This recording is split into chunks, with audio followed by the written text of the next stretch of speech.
Assalamualaikum warahmatullahi wabarakatuh. Di sini kami akan mempresentasikan hasil kerja kelompok kami pada mata kuliah pencemaran dan ekotoksikologi perairan, Prodi Manajemen Sumber Daya Perairan. Kami dari kelompok 7. Kelompok kami beranggotakan 3 orang. Yang pertama ada Satya Nur Angga Udatama dengan NIM 1903511000039. Yang kedua Rizka Wahyuning Tias dengan NIM 1903511000043. Dan yang terakhir ada Bella Rizkianti Putri, saya sendiri dengan NIM 1903511000069. Pertama-tama, kita mulai dari definisi pencemaran itu sendiri. Pencemaran yaitu masuk atau dimasukkannya zat, makhluk hidup, energi, dan atau komponen lain ke dalam perairan. Indonesia sendiri adalah negara yang sebagian besarnya terdiri dari perairan. Tentunya banyak kasus pencemaran yang terjadi di negara Indonesia meliputi perairan laut, sungai, danau, rawa, dan lain-lain. Pada masalah pencemaran kali ini digolongkan menjadi 6 bagian, atau biasa kita sebut dengan 5W1H, yang terdiri dari yang pertama what adalah apa yang terjadi dengan perairan Indonesia. Yang kedua adalah who atau siapa penyebab pencemaran yang terjadi. Yang ketiga when, kapan terjadinya pencemaran. Yang keempat why, mengapa bisa terjadi pencemaran. Yang kelima where, di mana terjadinya pencemaran. Dan selanjutnya atau yang paling terakhir adalah who atau bagaimana proses terjadinya pencemaran tersebut. Atau bisa juga diartikan dengan bagaimana solusi untuk pencemaran yang terjadi. Kita masuk pada kasus-kasus pencemaran yang terjadi di Indonesia. Yang pertama itu adalah indeks pencemaran air laut pantai utara Kabupaten Tuban dengan parameter logam. Apa yang terjadi pada air laut pantai utara ini yaitu pencemaran air laut akibat air logam. Dan siapa saja yang terlibat dalam kasus pencemaran air laut di pantai utara ini yaitu masyarakat di sekitar pelabuhan dan TPI. Kemudian, mengapa pencemaran itu bisa terjadi? Karena adanya perkembangan industri yang pesat dan kegiatan pertambangan yang ekstraktif dan meningkatnya urbanisasi pada daerah pesisir. Kemudian, where itu di mana tempat terjadinya pencemaran ini, yaitu di pesisir Kabupaten Tuban, seperti Taman Wisata Laut Sukolilo, tempat pelelangan ikan bancar, Pelabuhan Semen, Pelabuhan Tuban, Pantai Tasik Harjo, dan beberapa sungai seperti Sungai Boto, Sungai Sembong, dan Sungai Klero. Kemudian, kapan penelitian ini dilakukan? Yaitu penelitian ini dilakukan pada tahun 2014. Kemudian bagaimana prosesnya bisa terjadi pencemaran di air laut pantai utara Kabupaten Tuban ini?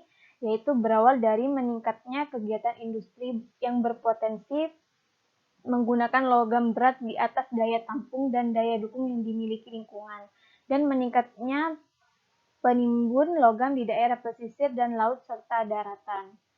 Kasus ini bersumber dari jurnal yaitu yang berjudul Indeks Pencemaran Air Laut Pantai Utara Kabupaten Tuban dengan Parameter Logam. Jenis jurnalnya yaitu Jurnal Teknik POMITS.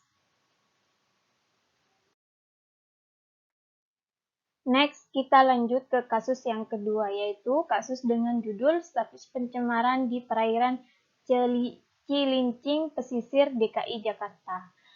Apa yang terjadi dengan perairan Cilincing ini, yaitu pencemaran terhadap perairan. Kemudian siapa saja yang terlibat dalam pencemaran perairan di Cilincing ini, yaitu masyarakat di sekitar sungai atau para penduduk di sekitar sungai tersebut. Kemudian mengapa bisa terjadi pencemaran di perairan Cilincing ini?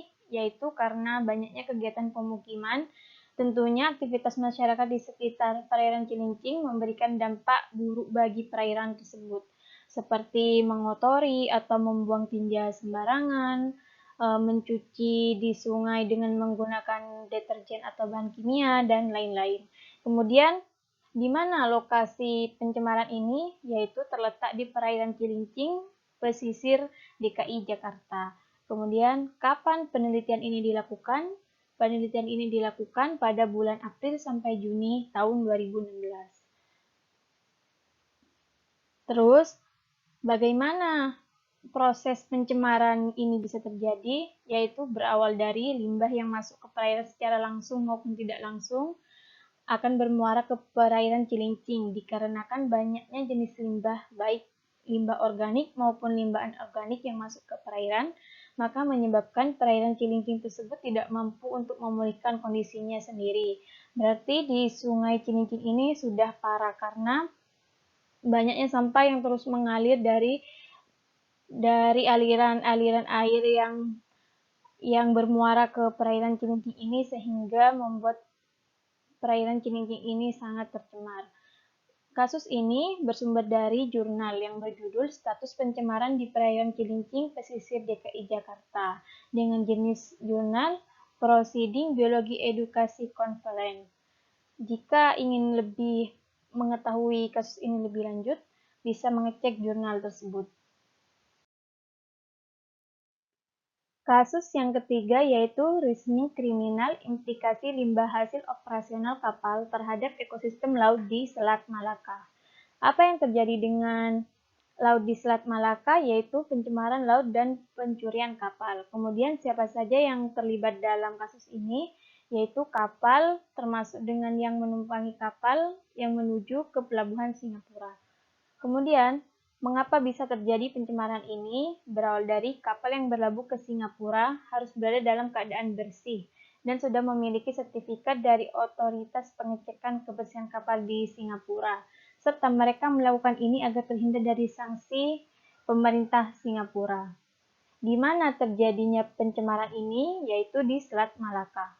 Kemudian, kapan penelitian ini dilakukan? Yaitu pada bulan Juli sampai bulan Desember tahun 2019.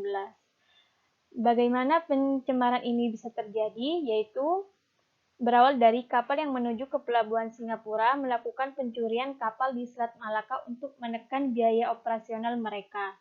Mereka juga membuang air sisa pendingin mesin, air cucian kapal, maupun air yang sengaja dimasukkan dalam palka kapal untuk menyimpan kapal ke laut. Istilah ini disebut dengan ballast water atau air balas. Maka mereka membuang limbah mereka di perairan Indonesia untuk menekan tenaga dan biaya yang harus dikeluarkan serta terhindar dari sanksi pemerintah Singapura. Dengan membuangnya limbah-limbah dari kapal ini, otomatis perairan Indonesia tercemar dengan bahan-bahan kimia yang sangat berbahaya bagi perairan. Kasus ini bersumber dari jurnal yang berjudul Reasoning Kriminal Implikasi Limbah Hasil Operasional Kapal Terhadap Ekosistem Laut di Selat Malaka. Jenis jurnalnya yaitu Jurnal Asia Pacific Study. Selanjutnya yang keempat yaitu gempar puluhan ribu jiwa terancam gara-gara sungai di Sumatera Utara tercemar. Apa yang terjadi? Terjadinya pencemaran sungai atau perairan yang mengancam kesehatan. Siapa saja yang terdampak? 30.000 orang warga Tapanuli. Mengapa? Karena sumber air bersih tercemar melalui aliran sungai Aek Nalas. Di mana lokasi kejadian ini? Lokasi kejadian berada di Sungai Aek Nalas, Tapanuli Utara, Sumatera Utara. Kapan ini terjadi? Berdasarkan newsdetik.com, pencemaran ini terjadi pada November 2020. Bagaimana cara mengatasinya? Aktivitas pemupukan eukaliptus akan dilakukan oleh PT Toba Pulp Lestari secara terus-menerus. Selanjutnya yaitu pencemaran Sungai Bengawan Solo. Apa yang terjadi? Telah terjadi pencemaran limbah ciu di Sungai Bengawan Solo. Pencemaran ini sudah sangat parah, membuat warna air menjadi gelap dan tidak bisa diolah menjadi air bersih. Mengapa hal ini terjadi? Dalam berita dikatakan bahwa pencemaran ini terjadi karena pembuangan limbah ciu atau miras. Limbah miras yang dibuang ini membuat air menjadi bau dan tidak bisa dikonsumsi. Menurut berita dari PLT Kepala Dinas LHK Jawa Tengah, menemukan beberapa industri kecil yang membuang limbah di Sungai Bengawan Solo. Siapa yang melakukan perbuatan itu? Jajaran kepolisian mengamankan salah seorang pengusaha rumahan ciu, yakni wanita berinisial M, asal Polokarto, Sukoharjo, dalam kasus pencemaran limbah ciu di Sungai Bengawan Solo. Tetapi ini masih dalam penyelidikan. Akibat semua ini, semua orang memanfaatkan sungai ini, baik PDAM juga terkena dampaknya dan tidak bisa mendistribusikan air bersih. Kapan ini terjadi? Dalam beberapa berita dikatakan limbah ini mencemari sungai sejak minggu-minggu kemarin, tepatnya sekitar tanggal 4 September 2021. Di mana ini terjadi? Peristiwa ini terjadi di daerah Jawa Tengah yang dialiri sungai, termasuk daerah saya sendiri, tepatnya di daerah Kecamatan Cepu, Kabupaten Blora. Bagaimana cara mengatasinya? Dalam berita, Dinas Lingkungan Hidup Kota Surakarta akan memfasilitasi layanan sedot limbah industri untuk menghindari pembuangan ke arah Sungai Bengawan Solo. Adapun langkah PDAM Blora yaitu menghentikan sementara pendistribusian air ke sejumlah daerah di Blora. Sumber ini dikutip dari jatengsuara.com. Selanjutnya yaitu kasus tentang analisis daya tampung beban pencemaran Sungai Batang Binguang di Kota Solo. Telah terjadi pencemaran sungai di Batang Binguang dan masyarakat sekitar telah mengubah kondisi sekitar sungai. Kenapa bisa? Pertambahan penduduk serta aktivitas masyarakat membuat sungai ini menjadi sangat tercemar karena di mana masyarakat sekitar membuang limbah rumah tangganya melalui sungai. Di mana ini terjadi? Di Sungai Batang Binguang, Sumatera Barat. Kapan ini terjadi? Dalam laman berita, ini terjadi pada Desember 2020. Serta bagaimana kondisi perairan sekitar, kondisi air sungai terlihat tidak jernih, serta dari data jurnal pembangunan negeri, nilai BOD dan COD-nya itu melebihi batas ambang. Jadi disimpulkan bahwa sungai ini memang telah tercemar dan tidak layak untuk dikonsumsi. Namun beberapa penelitian akan meneliti ke depannya agar kualitas air ini bisa berubah menjadi air bersih. Kasus yang ketujuh yaitu evaluasi kualitas air sungai-sungai di kawasan Das, Brantas, Hulu Malang dalam kaitannya dengan tata guna lahan dan aktivitas masyarakat di sekitarnya. Jadi apa yang terjadi dalam kasus ini ialah pencemaran perairan yang terjadi di sungai. Siapa saja yang terlibat dalam kasus ini? Yang terlibat ialah masyarakat sekitar sungai tersebut dan juga oknum-oknum dari industri pabrik. Mengapa pencemaran ini sampai bisa terjadi? Jadi pencemaran ini itu diakibatkan oleh aktivitas masyarakat yang membuang sampah plastik ke sungai tersebut dan juga dikarenakan lokasi industri pabrik yang berdekatan dengan sungai tersebut. Selanjutnya itu di mana kasus pencemaran ini terjadi? Kasus ini terjadi di Sungai Brantas, Malang, dan Batu. Kapan pencemaran ini terjadi? Jadi, penelitian ini itu dilakukan pada tanggal 26 September tahun 2020. Lalu, bagaimana kondisi sungai tersebut setelah terjadinya pencemaran? Jadi, kondisi air sungai itu terlihat banyak sampah dan juga dari data nilai BOD dan COD yang ada itu tidak sesuai dengan standar baku mutu yang ada. Jadi, kasus ini itu dikutip dari artikel yang berjudul Evaluasi Kualitas Air Sungai-Sungai di Kawasan Daerah Aliran Sungai Brantas Hulu Malang dalam kaitannya dengan tata guna lahan dan aktivitas masyarakat di sekitarnya dalam jurnal Pengelolaan Sumber Daya Alam dan Lingkungan. Kasus ke-8 yaitu analisis kualitas air dan daya tampung beban pencemaran Sungai Pesanggerahan di wilayah Provinsi DKI Jakarta. Jadi yang terjadi ini ialah kasus pencemaran kualitas perairan yang terjadi di Sungai Pesanggerahan, tepatnya di wilayah DKI Jakarta. Siapa saja yang terlibat dalam kasus tersebut? Yang terlibat ialah masyarakat sekitar sungai tersebut. Mengapa pencemaran ini bisa terjadi? Pencemaran ini tuh diakibatkan kegiatan pemukiman dan industri yang memberikan bahan masukan organik dan juga buangan limbahnya itu ke sungai. Lalu kapan penelitian ini dilakukan? Jadi penelitian ini dilakukan sekitar bulan April tahun 2015. Lalu bagaimana prosesnya hingga bisa terjadinya pencemaran tersebut? Prosesnya ialah banyaknya pencemaran organik yang masuk ke badan air tersebut sehingga daya tampung beban pencemar di sungai tersebut itu melampaui batas. Jadi, kutipan ini diambil dari artikel yang berjudul Analisis Kualitas Air dan Daya Tampung Beban Pencemaran Sungai Pesanggerahan di Wilayah Provinsi DKI Jakarta di dalam Jurnal Pengelolaan Sumber Daya Alam dan Lingkungan. Kasus ke-9 ialah sampel air saluran irigasi di Klaten yang jadi merah darah diuji lab. Pada hari Kamis 16 September tahun 2021, warga setempat melaporkan bahwa air di saluran irigasi berubah warna menjadi warna merah darah. Yang terlibat dalam kasus ini ialah polisi, tim uji sampel air, beberapa saksi, dan juga warga setempat. Untuk alasannya mengapa terjadi pencemaran ini belum diketahui kenapa, karena masih dalam tahap penyelidikan.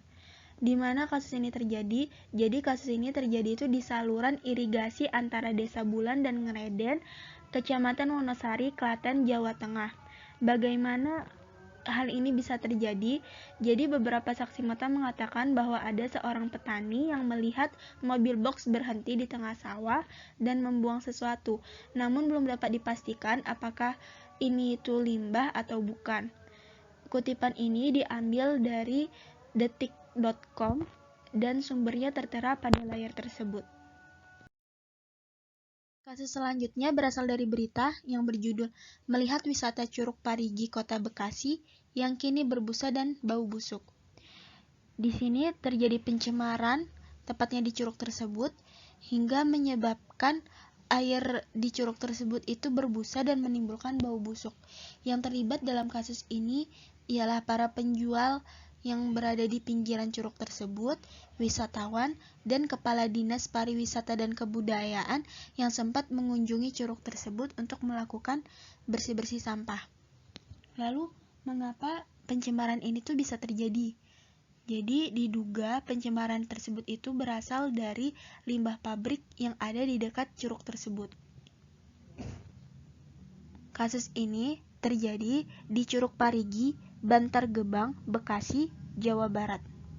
Kapan peristiwa ini terjadi? Peristiwa ini terjadi pada tanggal 27 Juli tahun 2020. Lalu mengapa kasus ini itu bisa terjadi? Pencemaran ini terjadi sejak tahun 2018.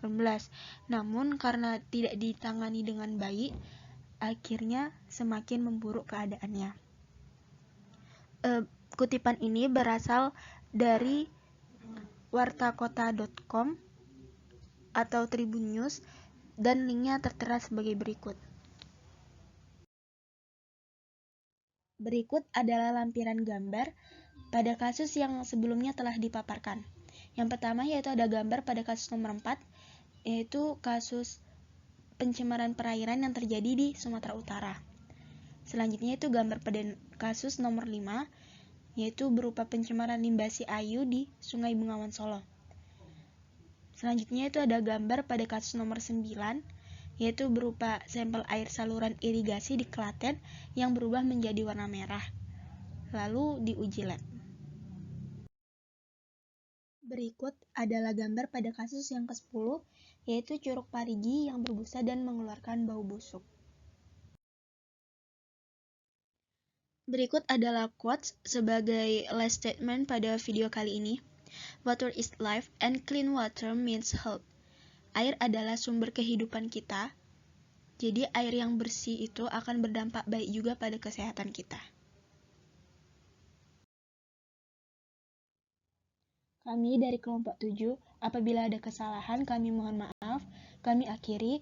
Wassalamualaikum warahmatullahi wabarakatuh. Terima kasih.